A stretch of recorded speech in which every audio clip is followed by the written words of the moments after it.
O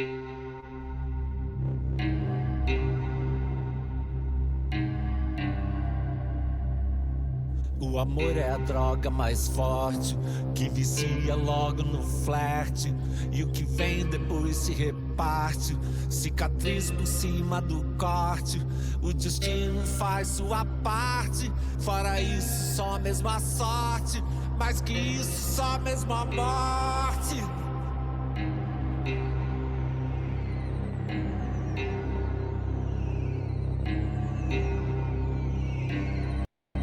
O amor é a droga mais forte, que vicia logo no flerte. E o que vem depois se reparte, cicatriz por cima do corte. O destino faz sua parte, para isso só mesmo a sorte. Mais que isso, só mesmo a morte.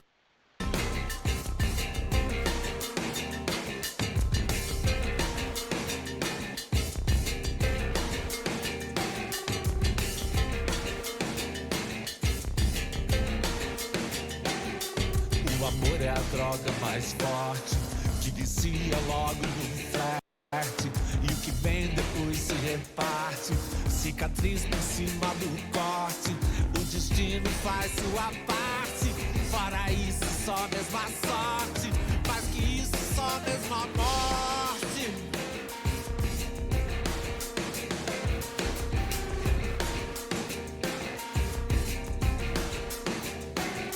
O amor é a droga mais forte, que vicia logo no flerte. E o que vem depois se reparte, cicatriz por cima do corte. O destino faz sua parte, fora isso só mesmo a sorte. Mais que isso, só mesmo a morte. Só mesmo a morte. Só mesmo a morte.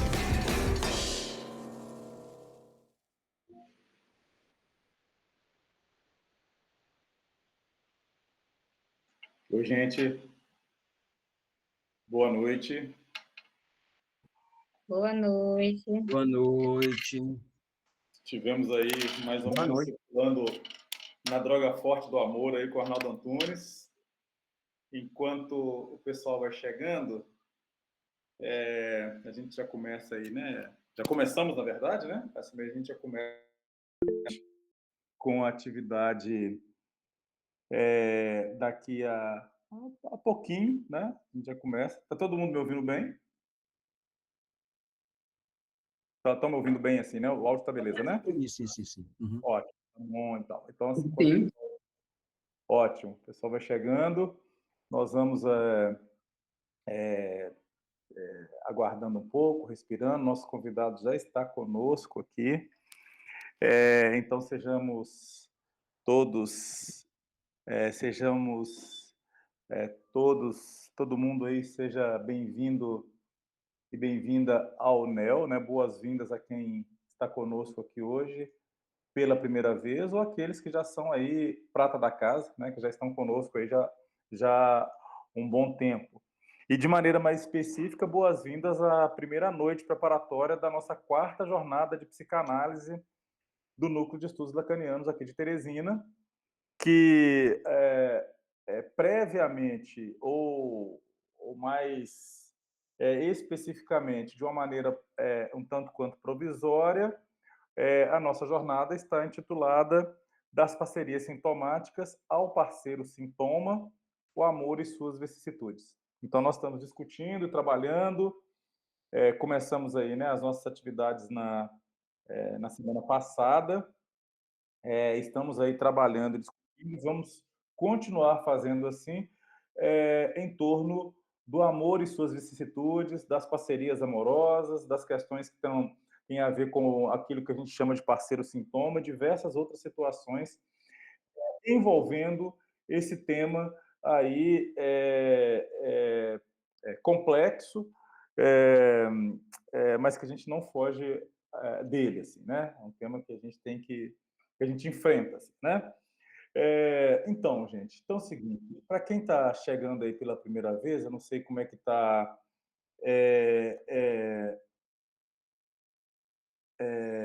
não sei como é que está aí para todo mundo, que está chegando aqui, né, pela primeira vez. Eu não sei, né, como é que estamos aqui entre nós, mas o NEL, Núcleo de Estudos Lacanianos de Teresina, é uma iniciativa de formação do Fórum do Campo Lacaniano aqui na cidade de Teresina, né? E nós já temos trabalhado aqui há algum tempo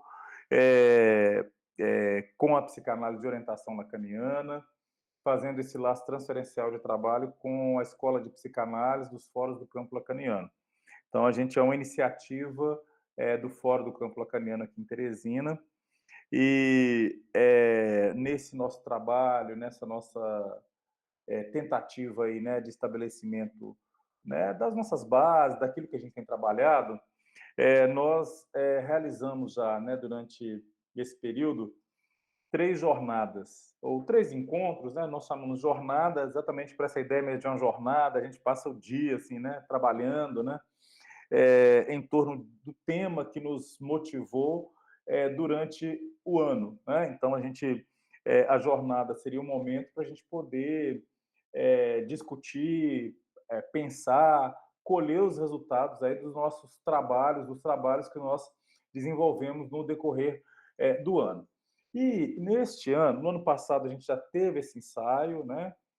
E neste ano, de maneira específica, nós estamos fazendo agora de maneira mais sistematizada as nossas noites preparatórias, que daqui a pouco eu vou falar, né? Então, assim, volto a dizer mais uma vez, boas-vindas à primeira noite preparatória da quarta jornada de psicanálise do NEL, intitulado a nossa jornada intitulada das parcerias sintomáticas ao parceiro sintoma, o amor e suas vicissitudes.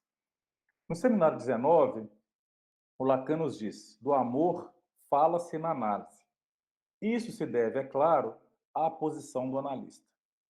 E Freud, em Mal-Estar na Civilização, inscreve o amor como um dos fundamentos da vida em comunidade, ao lado da necessidade, de Ananke. Para ele, o amor não se apresenta como experiência pura ou reconciliadora. Trata-se de uma dimensão atravessada pela pulsão e enredada nas restrições impostas pela cultura.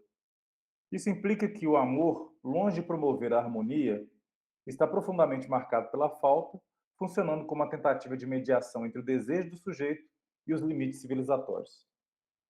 E o Freud, nesse texto, ele afirma explicitamente o lugar central que o amor ocupa na vida dos humanos. E o Freud diz, na minha edição, né, nessa edição que eu usei aqui, na página 26 de Mal-Estar na Civilização, ele diz: estou falando, claro, daquela orientação de vida que tem o amor como centro, que espera toda a satisfação do amar e ser amado. É também nesse texto, do Mal-Estar da Civilização, que Freud sugere a relação entre o amor sexual e o ideal de felicidade, destacando o papel da sexualidade genital como protótipo da satisfação. E ele vai dizer: afirmamos que a descoberta de que o amor sexual genital proporciona ao indivíduo as mais fortes vivências de satisfação, dá-lhe realmente o protótipo de toda felicidade. Colocando, e continua, né? Colocando o erotismo genital no centro da vida. Freud, no entanto, se mantém crítico quanto às idealizações amorosas. Ele reconhece que o amor, mesmo quando vinculado à sexualidade, é atravessado por ambivalências, recalques e mecanismos narcísicos, o que faz com que a promessa de completude se revele, em última instância, impossível. É nesse ponto que sua formulação se aproxima do mal-estar, pois o amor revela-se incapaz de apagar por completo, embora o faça em parte, a dimensão trágica da condição humana.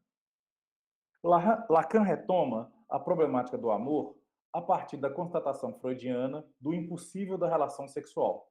Em seu ensino, especialmente aqui eu estou me referindo ao seminário 16, traduzido para o português de um ao outro, e também nos seminários 19 e 20, ele desloca o foco da articulação entre amor e civilização.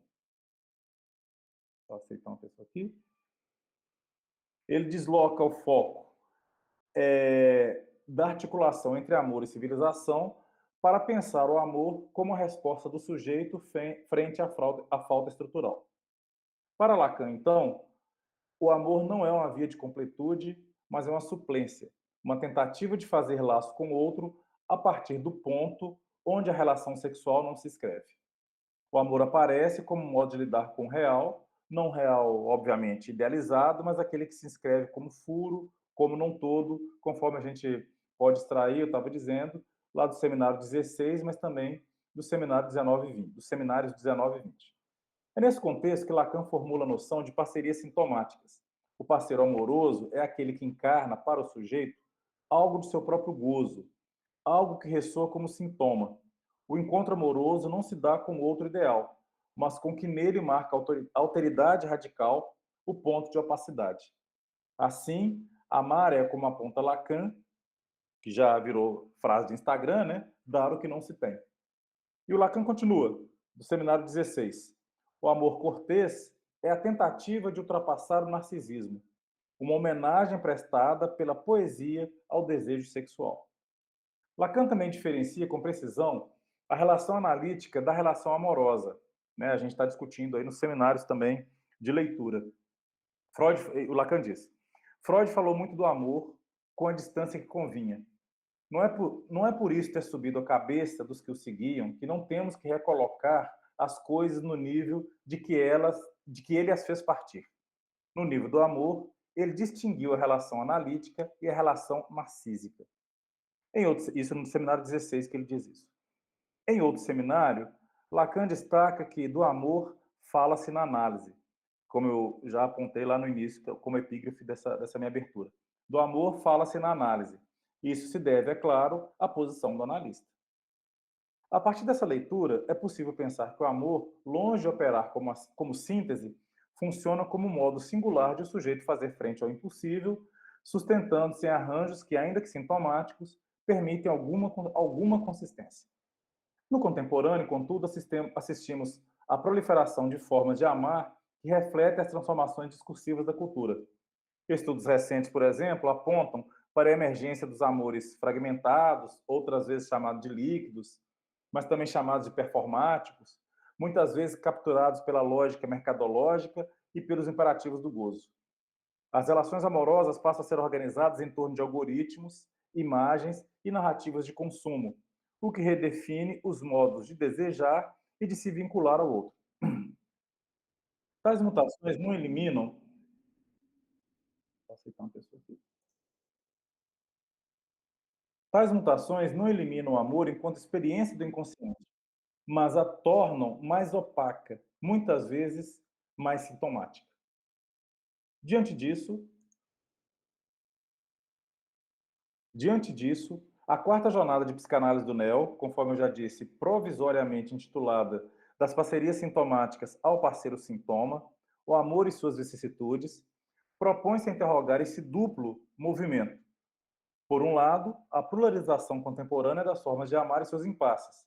Por outro, a leitura psicanalítica que insiste em situar o amor como uma resposta singular ao real da falta. Propomos pensar como cada sujeito, em seus enlaces amorosos, encontra uma forma de suplência que lhe permite habitar o mal-estar. E, conforme já fora dito, estrutural. Convidamos também a reflexão sobre as figuras do amor que se impõem na clínica e na cultura. O amor louco, o amor infiel, o poliamor, o amor violento, o amor ciumento, o amor sintomático, dentre tantas outras formas de nomeação que o amor encontra em nossa época. No percurso da análise, o amor pode se modificar, conforme experimentamos. Pode perder sua função de ideal, ceder lugar a outra economia de laço, inscrever-se de outro modo na vida do sujeito. É essa dimensão que a psicanálise sustenta e que a nossa quarta jornada visa explorar. Para a melhor sustentação de nossas discussões rumo à jornada, estamos realizando, né, e hoje é a primeira noite preparatória, juntamente com várias outras atividades mensais, semanais, quinzenais, de estudo e debate. E de maneira mais específica, pensando nas nossas noites preparatórias, elas acontecerão de modo remoto, sempre na última quinta-feira de cada mês, agora a partir desse mês de março. Culminando aí, né, no nosso encontro presencial, na nossa jornada, que previamente estava marcado para o dia 26 de outubro, me parece, de 2026, mas a nossa conferencista convidada me alertou para o risco de termos o segundo turno, e se tivermos, estará marcado para essa data. Então, nós divulgaremos em breve a nova data, que deve ser aí no começo de novembro. Com esse horizonte, a jornada propõe interrogar como cada sujeito, em seus enlaces amorosos, encontra a suplência sintomática que lhe permite, sim, já li isso, né? E para preparar o terreno dessas discussões, nós estamos realizando, começando hoje, a nossa noite preparatória, que nós estamos intitulando também de Amor, essa palavra. Com o nosso poeta, que acabamos de ouvi-lo cantando, convido-os a vir conosco nessa jornada que já se anuncia. E como disse, né, como cantou o Arnaldo Antunes, eu vou ler, o amor é a droga mais forte. Ele diz, o amor é a droga mais forte, que vicia logo no flerte. E o que vem depois se reparte, cicatriz por cima do corte. O destino faz sua parte. Fora isso, só mesmo a sorte. Mais que isso, só mesmo a morte. Lindo esse poema dele, né? E a música é maravilhosa, né? E as nossas noites preparatórias, elas são atividades acadêmicas, clínicas, regulares, como eu disse, que vão acontecer mensalmente, promovidas aqui pelo NEL, pelo Núcleo de Estudos Lacanianos, no âmbito de suas jornadas, especificamente desta quarta jornada.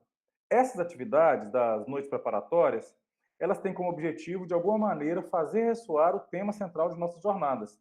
Né, como eu disse, né, estamos discutindo aí, né, das parcerias sintomáticas ao parceiro sintoma, o amor e suas vicissitudes. E essas noites preparatórias, elas, pelo menos é o que a gente pretende, elas permitem que os membros do núcleo e também interessados se apropriem previamente dos conceitos e também de argumentos teóricos que vão orientar os nossos encontros. Elas vão ser realizadas com frequência regular, como eu disse, mensalmente, às quintas-feiras, e elas contam com a participação de psicanalistas e convidados, abordando convidados não psicanalistas, né? Abordando questões contemporâneas da clínica psicanalítica e daquilo também que o mundo nos interpela, sendo abertas, obviamente, como as nossas atividades elas são, exceto quando nós anunciamos, né, alguma coisa, mas todas as nossas atividades do NEL, elas são abertas, são gratuitas, requerem uma inscrição, mas são abertas e gratuitas, abertas a analistas, a estudantes, a profissionais das mais variadas áreas, enfim, a todas as pessoas interessadas aí por aquilo que a psicanálise tem a dizer especificamente neste ano sobre a temática que estamos trabalhando. Então, neste ano de 2026, as nossas noites preparatórias, elas vão sendo sustentadas aí como esse espaço de estudo, debate, elaboração teórica em torno desse nosso tema central, que está sendo orientado aí, né, em linhas gerais, pela temática do amor, abordada em suas múltiplas dimensões e em diálogo com diferentes campos do saber. A proposta, como eu já disse, é fazer ressoar os significantes, talvez fundamentais, mais elementares, assim, que atravessam esse tema, explorando as suas incidências no contemporâneo e suas articulações, obviamente, com a psicanálise. Estamos chamando, então, as nossas noites preparatórias de amor, essa palavra, reticências. Porque nós queremos, na realidade, reunir convidados de diversas áreas para leitura e discussão e a explanação de textos e temas, obviamente, relacionados ao amor, sobre o amor e suas vicissitudes, favorecendo uma interlocução interdisciplinar. Então, a nossa proposta é exatamente essa, discutirmos a partir daquilo que outras áreas também convocam a psicanálise a uma certa discussão, a um posicionamento e contribuem também para a psicanálise no exercício da clínica e no seu exercício teórico. Então, por isso estamos chamando de amor essa palavra, reticências, porque nós estamos querendo favorecer uma interlocução interdisciplinar. Então, a programação nossa, ela contempla, né, assim, encontros que vão acontecer até vésperas da nossa jornada, encontros que vão acontecer até a véspera da nossa jornada, baseado em discussões a partir da filosofia, a partir da sociologia, da antropologia, do direito, das ciências médicas e de várias das artes, da literatura, de várias outros campos do saber que de alguma maneira estão aí em consonância ou tensionando com a psicanálise ou ajudando a psicanálise aí a discutir a temática do amor.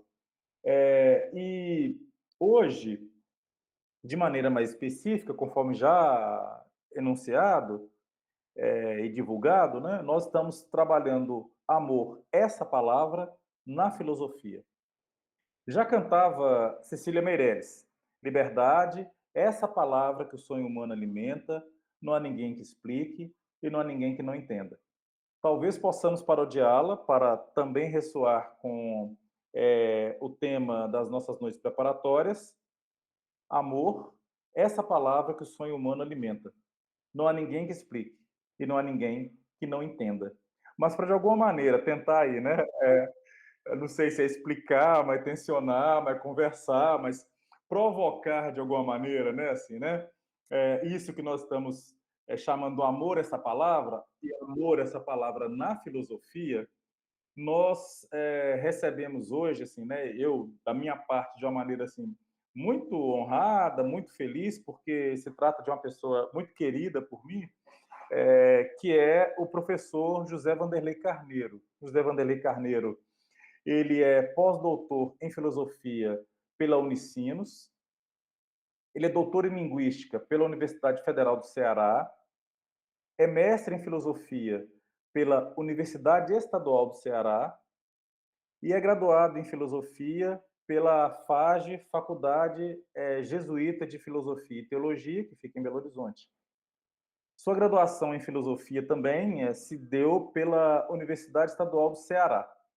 E atualmente ele é pesquisador da obra do Paul Ricoeur e trabalha nas áreas de filosofia hermenêutica e ciências da linguagem, atuando principalmente com as temáticas hermenêutica, ética, bioética e narratologia.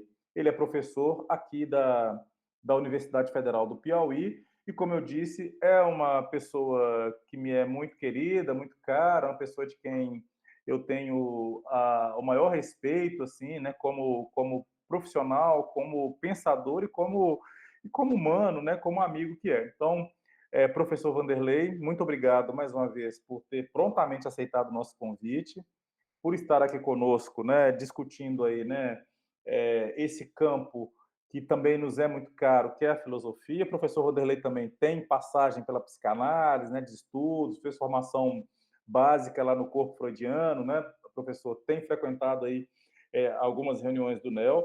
Então, para mim é uma alegria recebê-lo e, a partir de agora, a palavra é sua para falar para nós sobre amor, essa palavra na filosofia.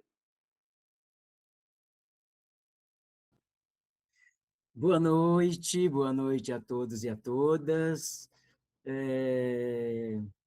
Isso que o professor Cássio e amigo falou, ao meu respeito, é recíproco, porque eu tenho essa mesma admiração em relação ao Cássio, assim, já conheço há algum tempo, à distância, ou uma certa justa distância, mas vou acompanhando exatamente para o meu crescimento, de alguma forma, de formação permanente, é, é, e é uma honra, assim, fiquei muito feliz quando ele me convidou para a gente conversar um pouquinho, assim, né, sobre essa temática dentro da filosofia, agradecer o núcleo de estudo lacaniano, que estamos tendo a,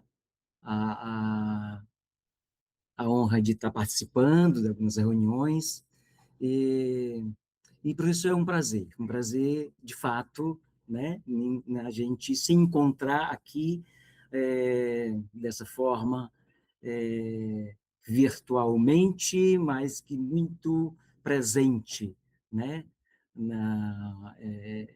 É isso.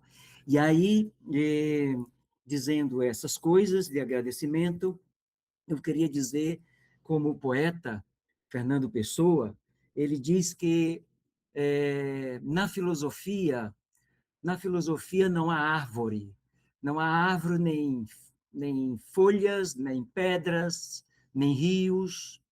Na filosofia só existe ideias. E aí eu trago para a nossa temática. Na filosofia não existe amor, existe ideias, conceito, reflexão, que é o que a gente vai estar conversando um pouquinho aqui. E eu queria, na verdade, começar a nossa conversa a partir do contexto mesmo contemporâneo que nós vivemos, né? Ou seja, amor, essa palavra, ela é uma palavra no plural, é dita de muitas formas, né? Há uma diversidade de percepção e de consumo dessa palavra amor, né? Ou seja, nós podemos encontrar bastante próximo de nós no mercado o amor, até amor de quenga, não é? Das várias palavras. E eu queria brincar com isso. Como entramos na sala com música, gostaria bastante de continuar na sala, nesse início, também com música. Ver se conseguir. Marcelo Genesi, maravilhoso.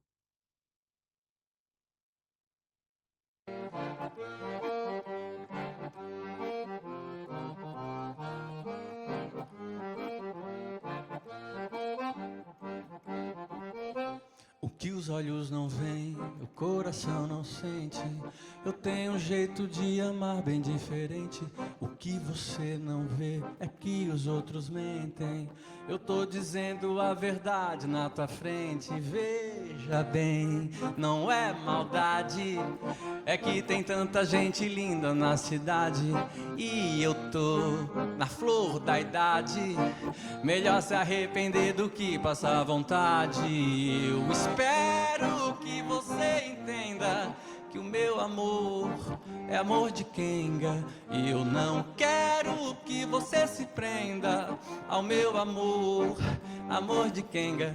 Eu sinto, eu sinto, eu sinto, eu sinto,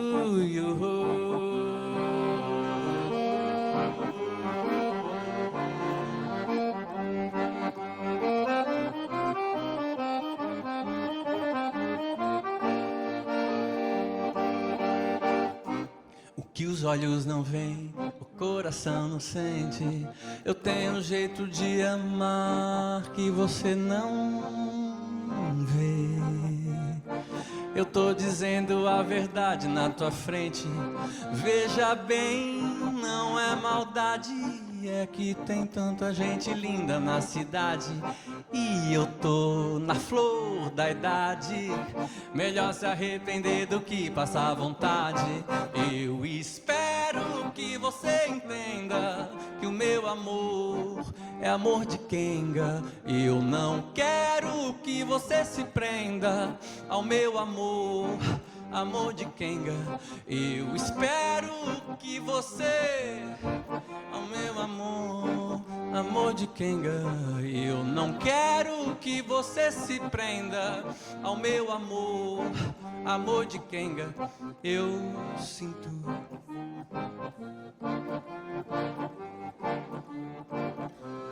eu sinto.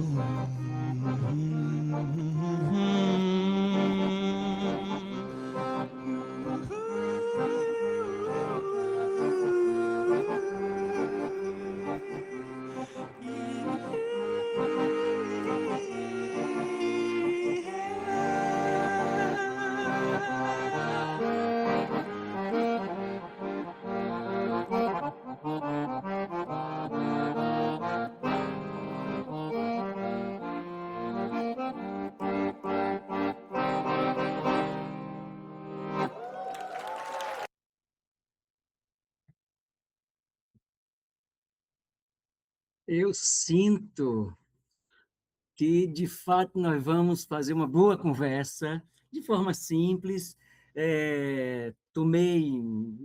Pensei qual seria a melhor estratégia para que a gente possa é, dizer alguma coisa sobre o amor na filosofia. Poderia ter tomado um livro tipo do Schopenhauer, né?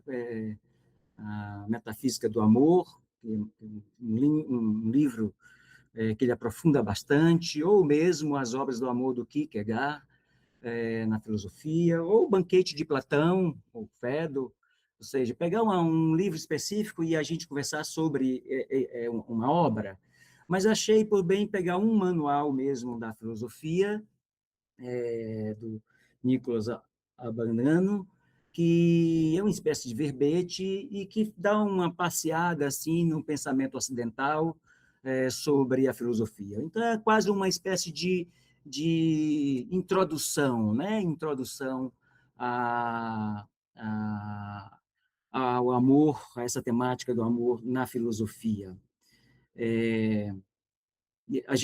Vocês sabem, de que a filosofia ela vai estar dialogando de alguma forma no seu contexto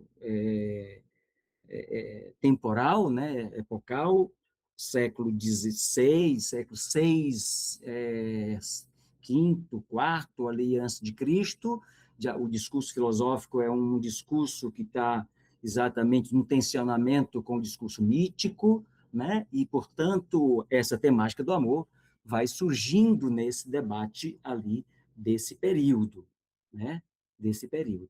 Mas o, o amor de Kenga aqui é só para dizer que a gente pode partir também daquilo do mundo contemporâneo, do que nós vivemos hoje, né? Dessa diversidade de significados que a língua comum ela nos oferece, de alguma forma, a uma compreensão do amor na tradição filosófica. Então, eu queria passar rapidamente da etimologia do amor. Você tem alguma acepção na língua grega e uma outra na língua latina, assim como fundamentos para a temática na filosofia. No amor, a gente pode encontrar o eros, o ágape, né? No latim, o amor já tem uma designação de caritas, né? Então, é um pouco daí que vem a etimologia da palavra amor, do grego e do latim. Mas das várias significados, né, que essa palavra amor nós consumimos, né, tem uma acepção, uma compreensão importante, primeira, na minha relação aqui, que é uma relação intersexual, que é exatamente quando o amor, quando essa relação de amor é seletiva, eletiva, né, de alguma forma, é acompanhada pela amizade, por afetos positivos, de solicitude, de ternura.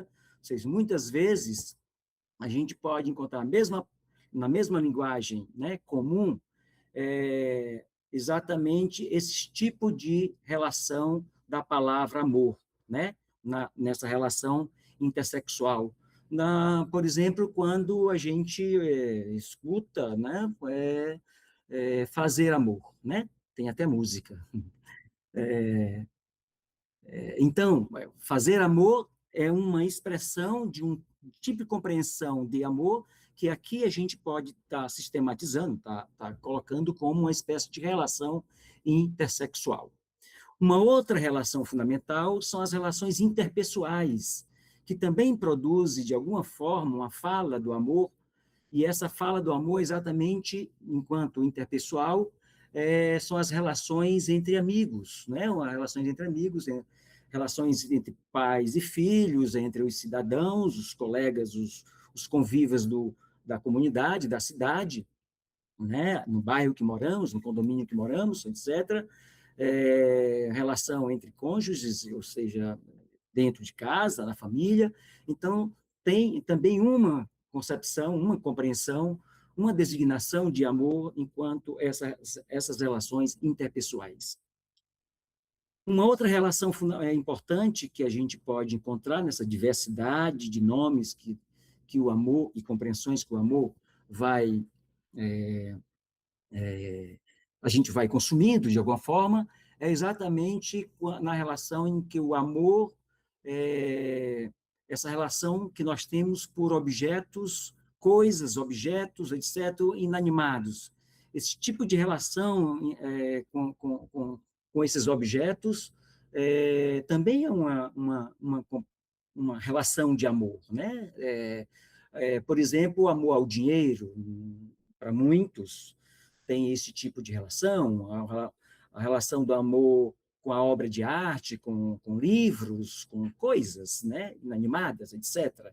Ou seja, é um tipo de relação construída na concepção também de amor, né?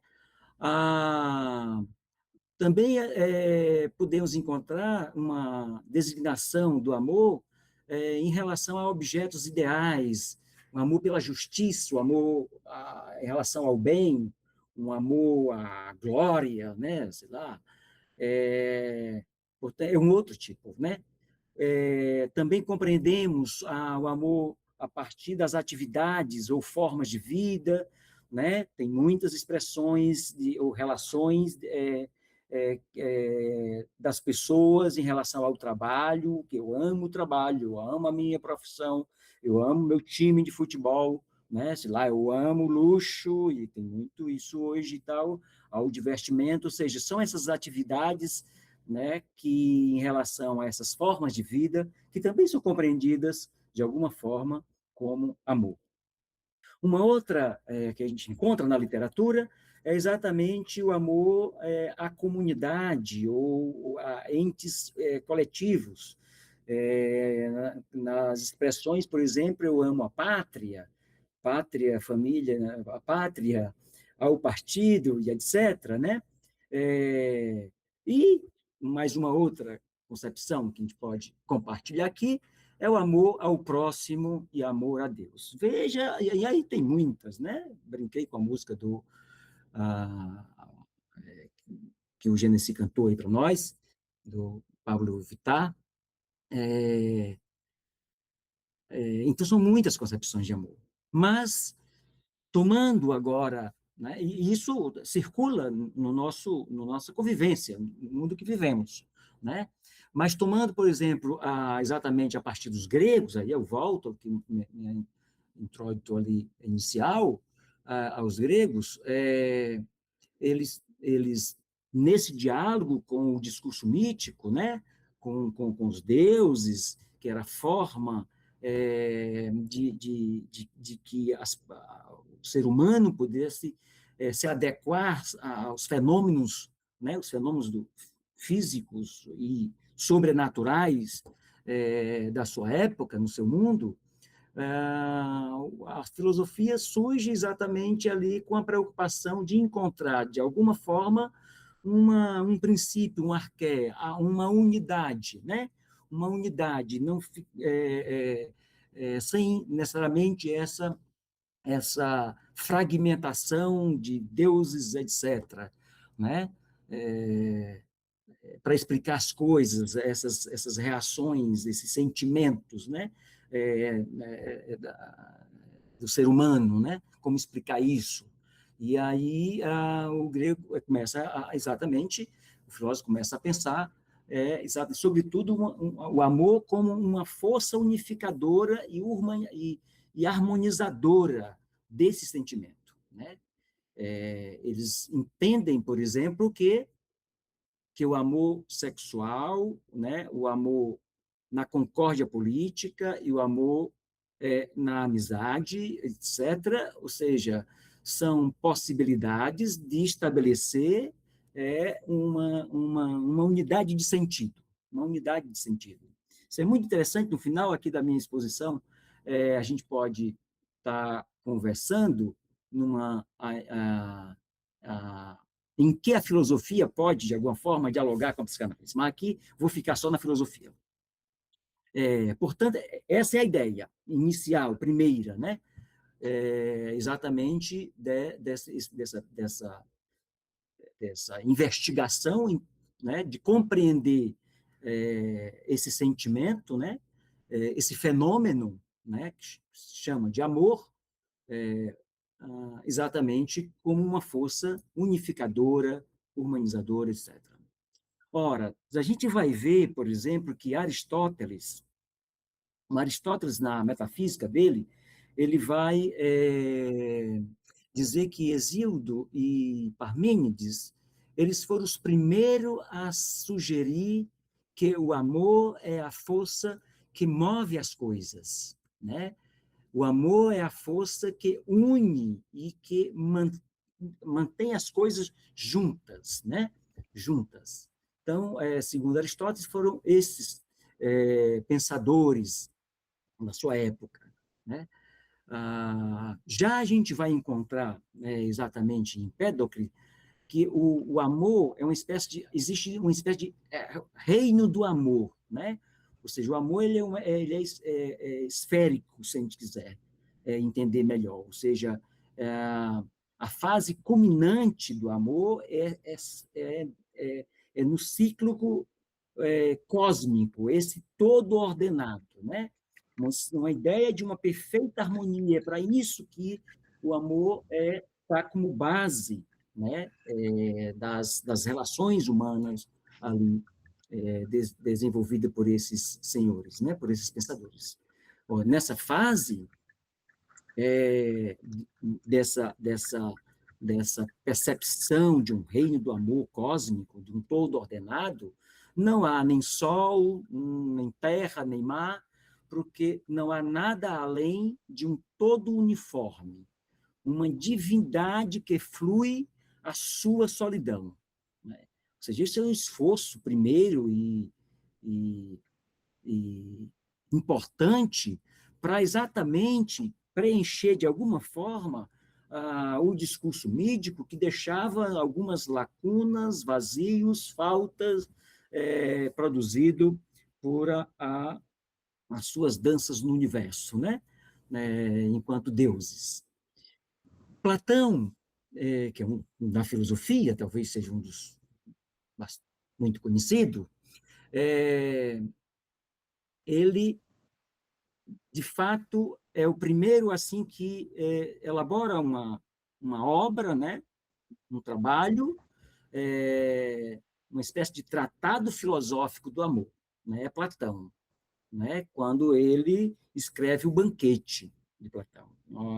Um diálogo, um livro muito gostoso de ler até. E consta exatamente nessa obra, no Banquete, exatamente as características do amor sexual e, ao mesmo tempo, as características, essas características, elas no diálogo, no processo de diálogo, no desenvolvimento de diálogo, essas características do amor sexual, ela vai sendo generalizado e sublimado, né? Ou seja, a doutrina platônica do amor, a gente até chama de amor platônico, é exatamente aquele amor metafísico, né? E depois eu queria dizer uma palavrinha sobre a metafísica ali no final, se eu lembrar. Porque a gente vai ver que está muito marcado o discurso filosófico do amor, ou seja, o amor com esse fundamento exatamente na metafísica, né? Então, o que é isso, né? O que é metafísica? Ora, ao mesmo tempo, né, que contém o amor contém esses elementos de uma análise positiva, etc., que o Banquete, né, apresentando o amor como seu diálogo, contém exatamente os elementos de análise positiva do fenômeno, oferece também um modelo de uma metafísica do amor. Ou seja, se a gente, só entre nós aqui, para a gente poder conversar, se a gente perguntasse o que é filosofia, filosofia é metafísica, né? Ou seja, se a gente fosse perguntar o que qual é a contribuição da filosofia no pensamento ocidental, é exatamente os fundamentos da ciência, os fundamentos da literatura, os fundamentos das ciências todas, ela tem como base uma filosofia primeira, ou seja, o que a filosofia chama de metafísica, né? Algo que dá uma unidade de sentido, algo que dá uma unidade de sentido.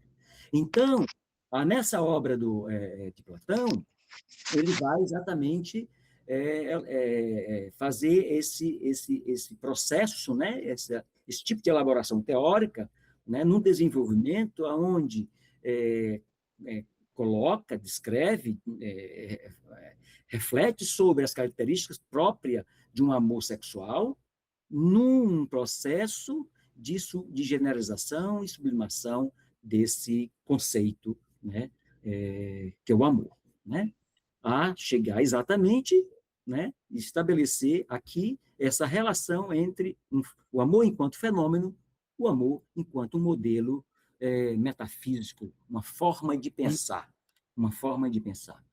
Eu estou exatamente acompanhando um pouco o pensamento na tradição filosófica. Aristóteles, para ele, o amor é sexual.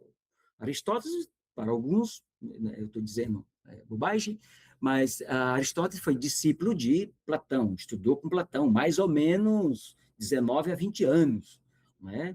Discípulo mais próximo ali de Platão e mais tempo, né? E ele elabora um outro sistema filosófico, né? E um sistema filosófico distinto exatamente da obra do seu mestre, né?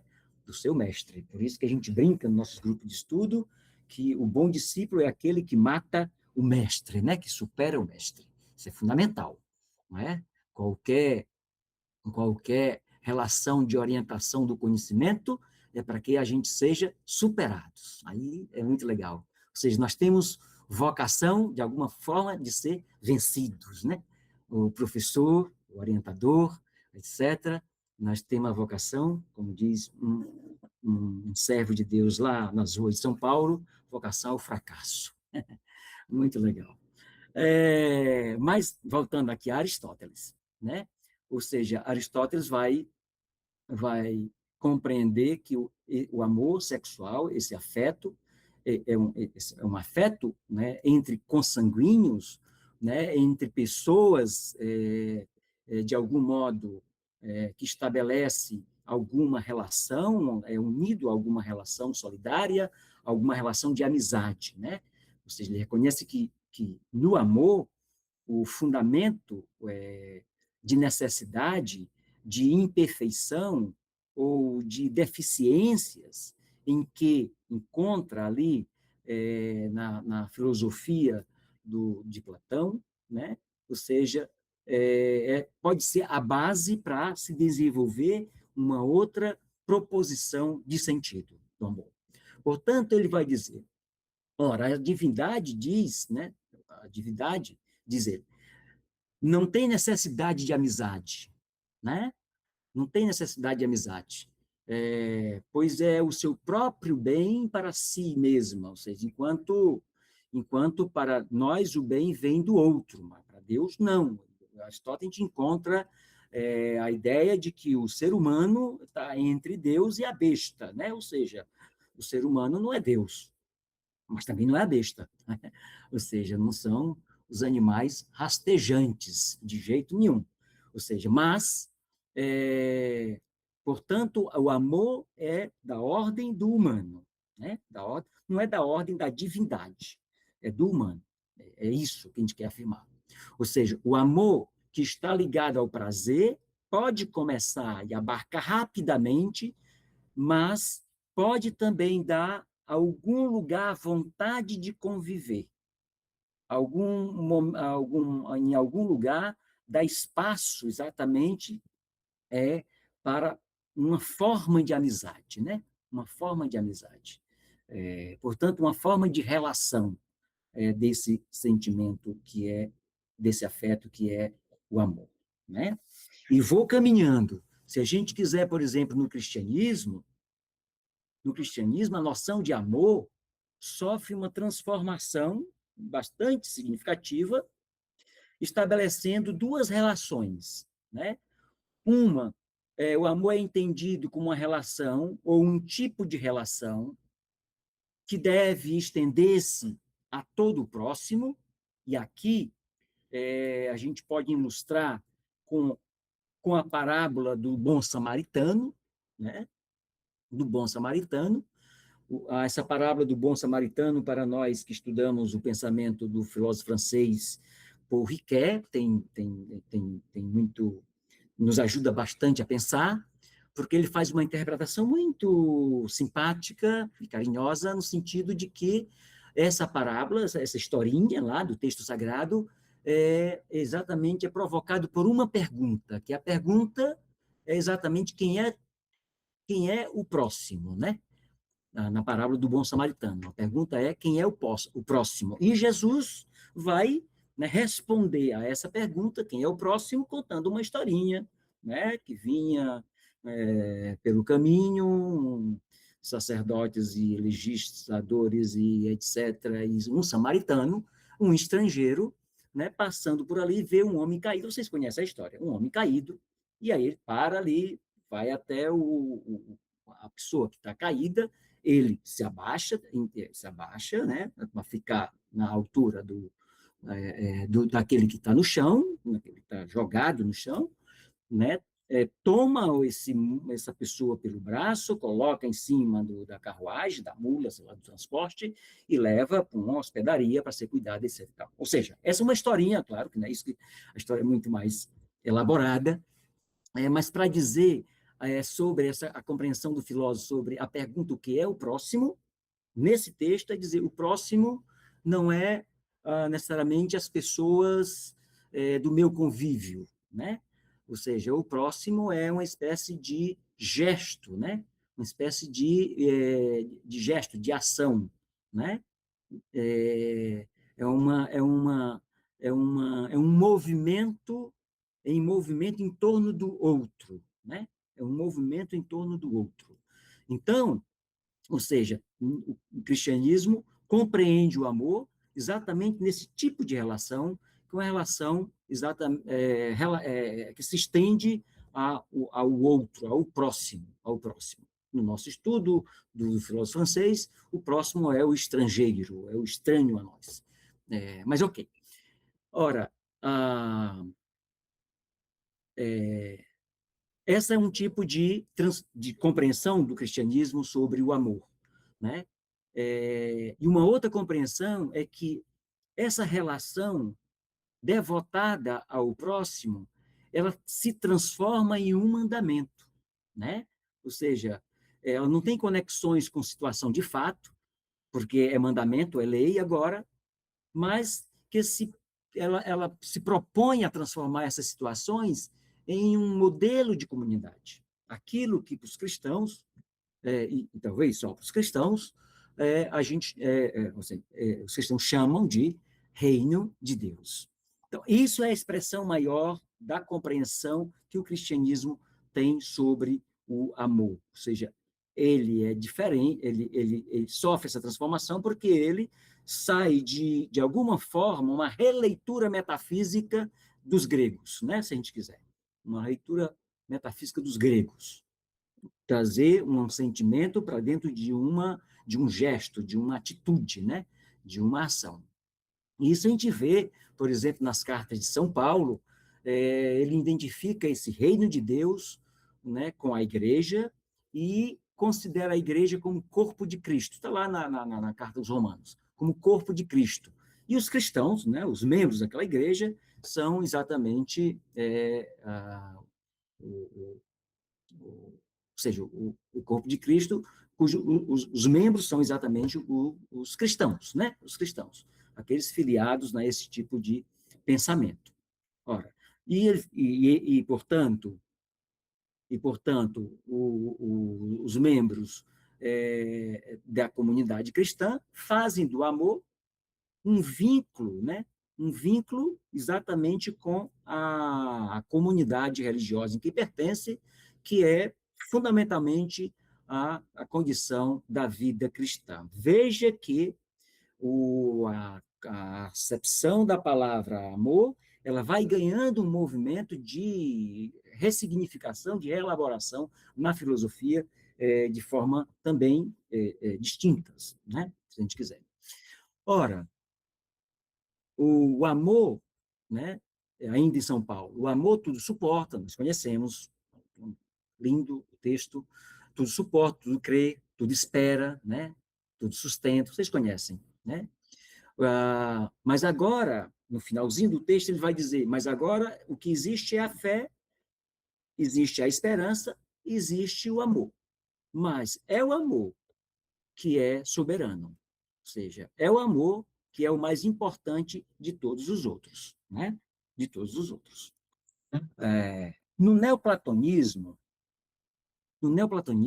a gente vai... neoplatonismo é uma releitura de Platão, uma retomada ali no início do século I, depois de todo o movimento helenístico. Esse movimento filosófico de retomada do pensamento platônico, ele utilizou a noção de amor não para definir a natureza de Deus, mas para identificar uma das fases do caminho que conduz a Deus. Ou seja, o neoplatonismo está ali numa fronteira entre o pensamento antigo, né, e o pensamento medieval. Faz essa passagem, dentre outros filósofos, é Plotino, né, que elabora um conceito de uno, né, o uno, aquilo que para o Platão talvez fosse o bem, o belo, né? O Plotino vai dizer, não, esse todo ordenado deve ser o uno, né? E ele vai dizer, mas o uno ainda não é o amor, porque o uno é uma unidade inefável, é superior à dualidade do desejo, do objeto do amor. Segundo a doutrina de Platão, é isso que falei há pouco, podemos compreender o amor como o bem, né? Como bem. E o uno é um bem mais alto em Plotino, mas não é Deus, né? Talvez condições para que nos aproximemos dessa realidade transcendental.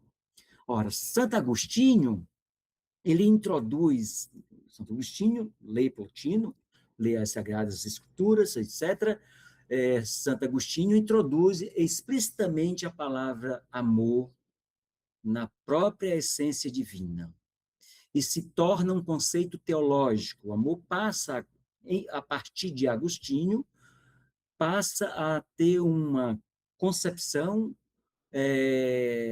teológica, né? Ou seja, porque ele consegue fazer essa vinculação na essência divina.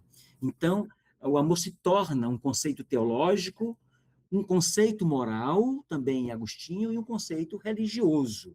Veja que o amor vai ganhando outras elaborações, né, de produção de sentido, né?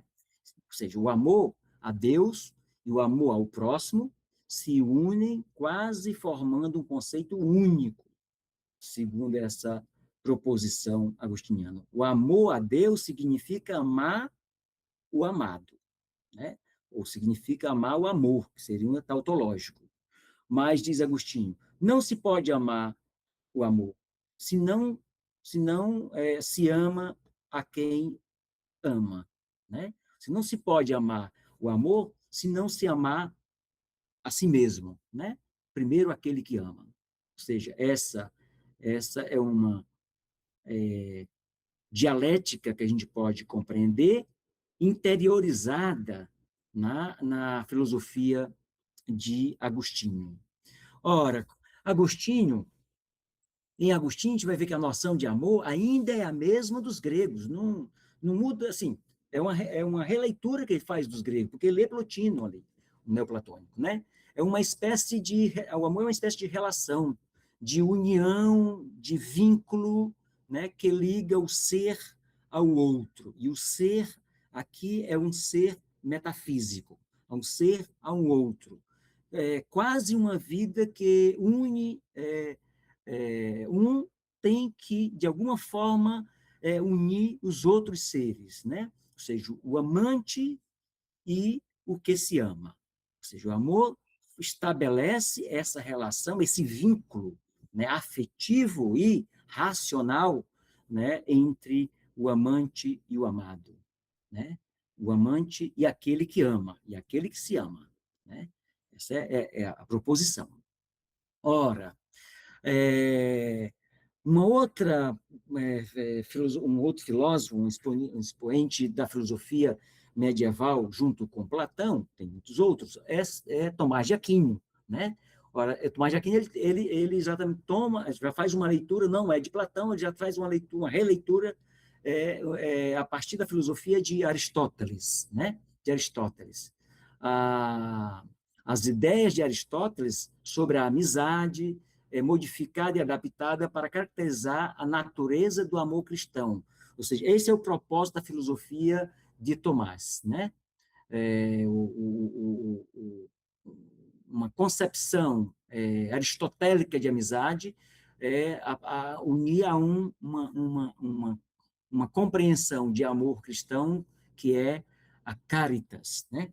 Que é a caridade, fazer o bem, etc. São Tomás afirma que é comum a toda a natureza ter certa inclinação, que é o apetite natural. Ou ele chama essa certa inclinação, que toda a natureza tem, exatamente o amor, né? Ou seja, toda a natureza tem, por inclinação, o amor, tem por apetite o amor. Isso é muito legal, isso é muito interessante compreender assim. Ora, essa inclinação é diferente das, das diferenças, das diferentes naturezas, porque São Tomás ele estabelece dois tipos de natureza, né? Dois tipos de natureza, uma natureza do amor, ou seja, o amor enquanto uma lei natural e o amor enquanto uma lei intelectual, né? Algo que tem como produção de fruto, né, a nossa inteligência, não só o afeto, né? O afeto é natural, o afeto é natural, é um apetite natural que a natureza tem, ou seja, né, assim, que todos os seres têm, né, para Tomás de Aquino. Mas também tem exatamente o amor também tem essa dimensão intelectual. Ou seja, enquanto amor natural, também é amor, né? Amor reto, né? Ou seja, amor que orienta sentido do ser humano, por essa inclinação posta por Deus nos seres criados, né? Ou seja, mas o amor intelectual, que é a caridade e virtude, é mais perfeito do que o amor natural, segundo Tomás de Aquino, né? Segundo Tomás de Aquino. Ou seja, o amor intelectual, essa caridade, definida por ele, investigada por ele a partir da filosofia aristotélica, como a amizade, exatamente como a amizade do amor por Deus se estende pela amizade a todas as pessoas, né? A todas as pessoas, ou seja, o amor que está unido à benevolência, né? Ao bem, que quer o bem de quem se ama, e não quer simplesmente apropriar-se do bem que está na coisa amada, ou seja, uma espécie de amor concupiscência, como acontece com quem ama o vinho ou quem ama a besta, etc. Ou seja, é o que ele vai relacionar exatamente a esse amor concupiscência. Então, a filosofia tomásica é nesse sentido, em torno de que o amor tem essas duas naturezas, mas que a natureza intelectual do amor ela é superior do que a natureza, a dimensão só natural do amor, né? Portanto, a amizade, ela tem essa dimensão em torno do bem, é uma concepção mesmo aristotélica, mas que está, de alguma forma, relacionada, né? De alguma forma, se relaciona na sua distinção, para que se possa melhor compreender, exatamente com amor, concupiscência, né? Ou seja, uma espécie de posse do objeto amado, né? De posse de objeto amado. Isso seria, talvez, para a gente compreender o que seria a concupiscência, né? Ou seja, aos deleites da embriaguez, né? Que tem seus benefícios, mas nos leva a nos rastejar de alguma forma, usando como argumento o amor. A amizade supõe não só a benevolência, como também o amor mútuo, né? Assim, funda-se em uma certa comunicação, segundo Tomás de Aquino, entre exatamente a caridade, né? As bem-aventuranças de Deus. De Deus. Isso é a concepção de São Tomás.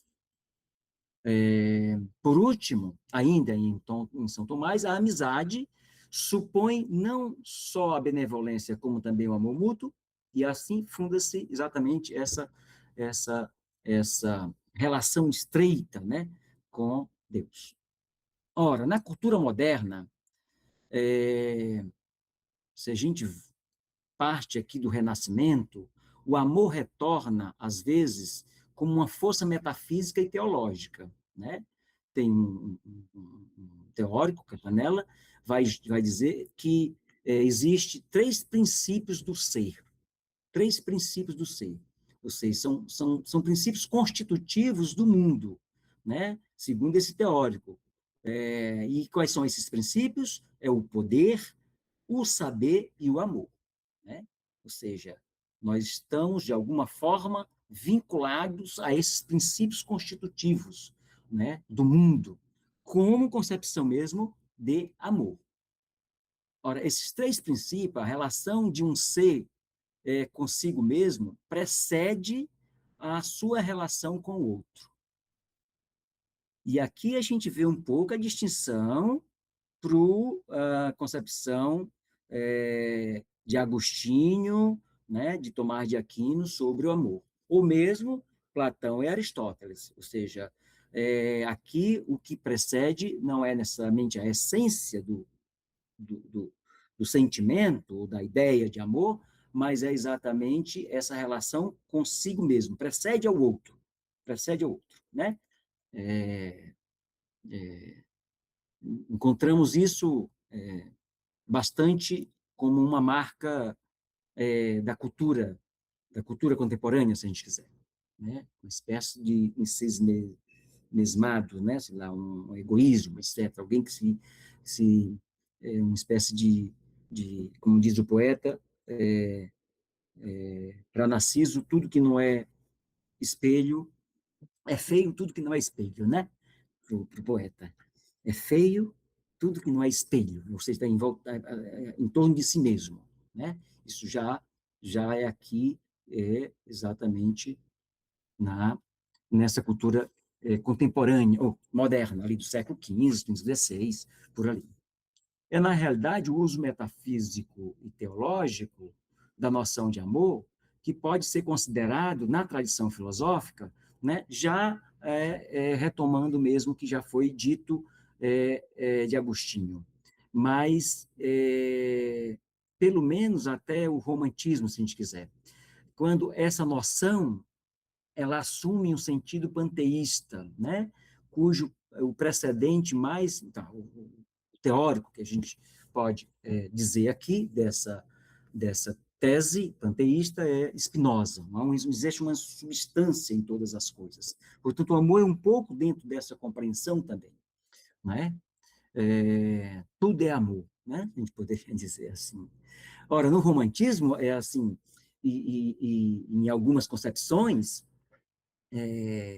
que a gente encontra, por exemplo, em Feuerbach, né, já na modernidade, tende a identificar exatamente essa dimensão da humanidade de Deus, mesmo que ele trata de Deus, mas Deus é humano, Deus é humano, né? Ou seja, essa é a tese da modernidade. Ou seja, o amor no seu conceito clássico, que tem como modelo a experiência humana, tem como condição a falta, o desejo, a necessidade e todas as coisas que nós somos bastante sensíveis no nosso sentir e pensar, né? A concepção panteísta, por exemplo, resolve essa dificuldade só quando interpreta o amor como unidade ou consciência da unidade, né? Ou seja, é uma espécie de resolver num momento ou outro que tem uma teoria de uma compreensão do amor que é jogado a falta, né,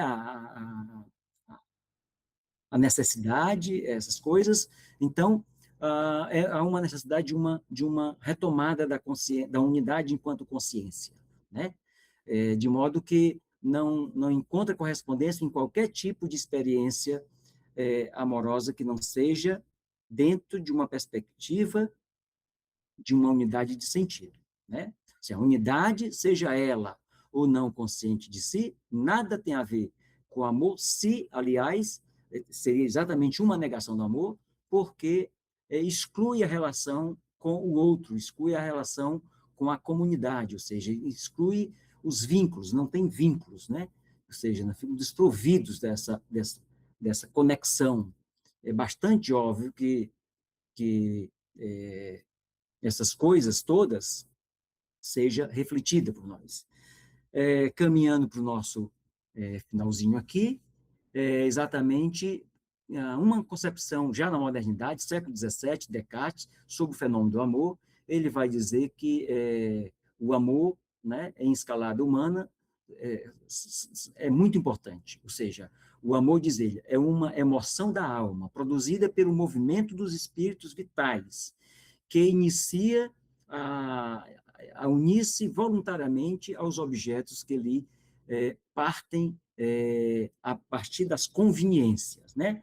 Descartes rejeita a distinção medieval entre amor concupiscência e amor benevolência, porque ele diz essa distinção concerne os seus efeitos, mas não a sua essência.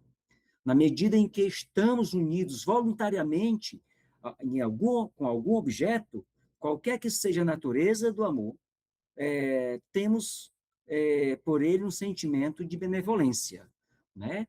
É para isso que a gente entra no laboratório, é para isso que tem um encontro com a amada, é para isso que a gente, ou seja, né? Ou seja, esses são sempre um encontro benevolente, se a gente quiser.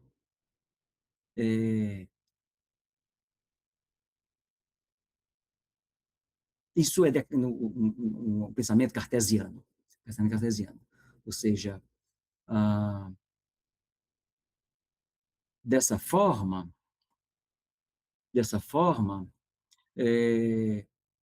há várias espécies assim, de amor, né? Relativa às diferentes objetos que podemos amar, de alguma forma. O amor que um homem ambicioso sente pela glória é um tipo de amor, ou seja, no mundo moderno.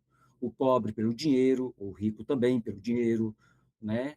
Os ébrios, né, pelo vinho, um homem violento, né, por uma mulher que deseje violar, né, violentar, como nós estamos assistindo esses absurdos que provocados por uma cultura produzida em torno do ódio, mas é um tipo, sim, de amor que é agora exatamente permitido, né, pelas nossas conveniências, se a gente quiser, no mundo moderno, né? Portanto,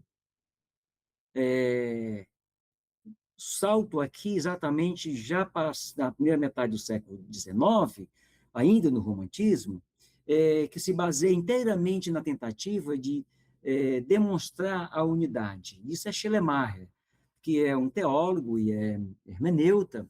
O Schleiermacher faz essa unidade enquanto se revela na forma do sentimento, né? O fundamento que ele toma é o fundamento da religião.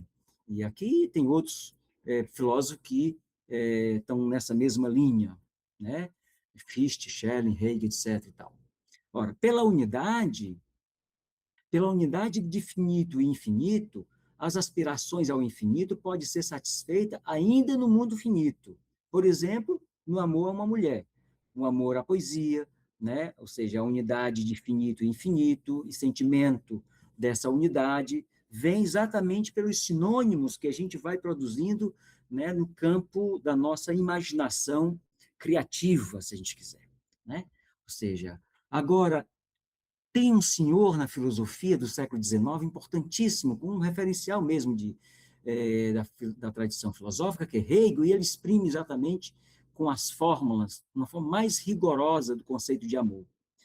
A fórmula é essa: o verdadeiro amor é identificado como a verdadeira unificação, que só ocorre entre seres vivos que são iguais em poder, e que em tudo e por tudo estão vivos um para o outro, isto é, de nenhum lado estão mortos um para o outro, estão vivos ali.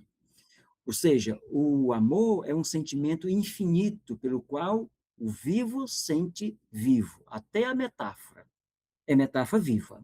Ou seja, os amantes são um todo vivo, né? Conectados, relacionados. Ora, são reciprocamente independentes só na medida em que podem exatamente não estar vivo, né? Na morte, né? Portanto, o amor é superior a todas as oposições e a todas as multiplicidades para o senhor Hegel, né? O amor é superior a todas as oposições, né? Pensamentos contrários, etc., e a todas as multiplicidades de compreensão que podemos ter. Schopenhauer distingue nitidamente, Schopenhauer ele faz um contraponto ali com Hegel, e ele vai defender a tese de que não, o amor é o amor de duas formas, é amor sexual e amor puro. O amor sexual é simplesmente emoção, de que se serve um gênio da espécie para favorecer a obra obscura e problemática da programação da espécie, que está na Metafísica do Amor de Schopenhauer, mas o gênio da espécie não é senão a cega, maligna e desesperada vontade de viver, que constitui a substância do universo e de todas as suas relações. Quanto ao amor puro, não é senão compaixão, e a compaixão é o conhecimento da dor alheia, diz Schopenhauer. Ou seja, mas a dor alheia é também a dor do mundo, a dor da própria vontade de vida dividida em si mesma, e lutando contra si mesma nas suas manifestações fenomênicas. Ora, além das quais, o amor como compaixão, para Schopenhauer, é a percepção da unidade fundamental. E portanto, ainda nessa diálogo tendo o Hegel como referência nesse pensamento absoluto hegeliano, ali o Riquet chama existe os mestres da suspeita, né? Freud é um dos mestres da suspeita, Nietzsche é um dos mestres da suspeita, etc. E o Feuerbach, né, que está aqui. Eles são mestres da suspeita, porque é um contraponto com o pensamento absoluto de Hegel, né? E aí o Freud entra exatamente nesse contraponto, segundo a qual o amor é uma especificação e a sublimação de uma força instintiva originária que é a libido. A libido não é impulso sexual específico, mas simplesmente a tendência à produção e à reprodução das sensações voluminosas relativas às chamadas zonas erógenas, que se manifestam desde os primeiros instantes da vida humana. E o autor faz uma crítica leve aqui a Hegel. Ele acha que a crítica de Hegel ao amor universal é importante em alguns aspectos, decisivos até, com uma orientação contemporânea em torno do problema do amor, mas, todavia, o Freud dirigiu essa crítica contra um alvo errado, segundo aqui esse teórico, ou seja, porque foi sobre o alvo, né, da crítica teve muita força o preceito evangélico do amor, religioso do amor, ao próximo. O verdadeiro alvo dessa crítica é a noção moderna de origem positivista do amor universal. Ora, a origem dessa noção pode ser encontrada também, né, em Feuerbach. Em Feuerbach já faz também essa crítica a Hegel. Portanto, o Feuerbach ele parte do pressuposto de que o objeto ao qual um sujeito se refere essencialmente, necessariamente ao outro, não é senão a natureza objetiva do próprio sujeito. E que, portanto, no objeto, o homem contempla-se, o ser humano contempla-se a si mesmo e torna-se consciente de si. A consciência do objeto não é senão a autoconsciência do ser humano, que o ser humano tem, né? Que o ser humano tem. E, portanto, nessa trajetória introdutória meio geral aqui dessa minha leitura recortada sobre a tradição filosófica em torno do tema do amor, tem uma marca, me parece, que ficou mais sensível, que a gente pode, talvez, dialogar com a psicanálise, talvez. É que veja que, por muito, né, muitas teses da filosofia, no pensamento ocidental, a base da ideia, a base do conceito de amor, mesmo quando é a experiência do amor, o fundamento é metafísico, né?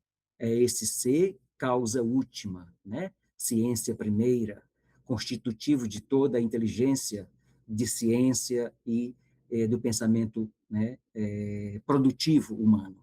Acho que não é, não sei, assim, acho que não é essa a concepção psicanalítica do amor, mas penso que é um interlocutor muito forte, não é? Um interlocutor muito forte com a psicanálise, essa ideia do amor. E eu quero encerrar aí nessa meu prazer, gozo de estar falando aqui, para a gente abrir para a nossa conversa, também com música, claro, né?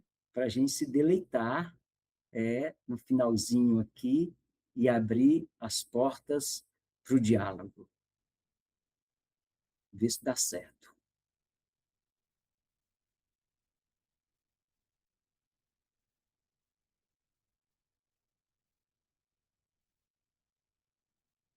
Mas, okay.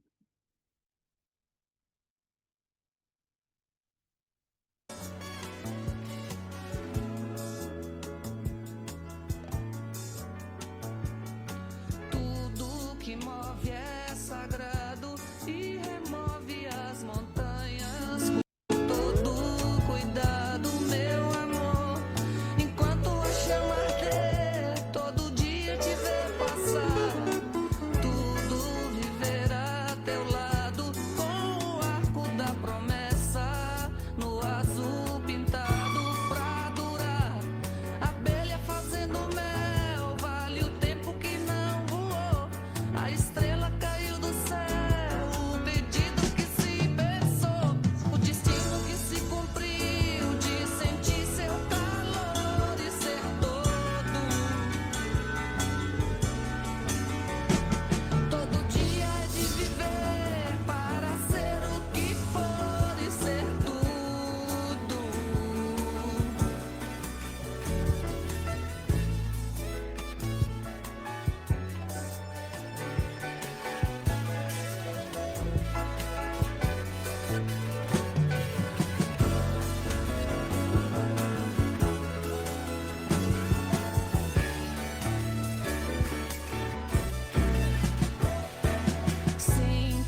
Pronto.